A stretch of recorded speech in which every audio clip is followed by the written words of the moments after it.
मान्य सदस्यहरू, मैले मान्य सदस्यहरूलाई समय दिएर सबैको कुरा गम्भीर रूपमा सुनेको छु र विषय गम्भीर छ, मैले त्यसलाई स्वीकारेको छु। सरकारले बुझेको छ, सरकारको प्रतिनिधि मन्त्रीज्यूहरू हुनुहुन्छ। त्यस कारणले हामी सदन सुचारू नगर्दाखेरिको असर अब यो मैले मान्य सदस्यहरूलाई भनिरहनु पर्दैन। त्यस कारणले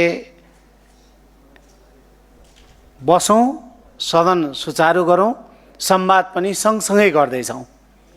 त्यस कारणले संवादले पनि एउटा निर्णायक मोड लिँदै गर्छ र यता हामी कार्यसूचीमा राखिएका हाम्रा विषयवस्तुमा नै हामी अगाडि बढ्छौँ। त्यसैले मान्य सदस्यहरूलाई बसेर सदन सुचारू गर्नलाई सहयोग गर्न म अनुरोध गर्छु।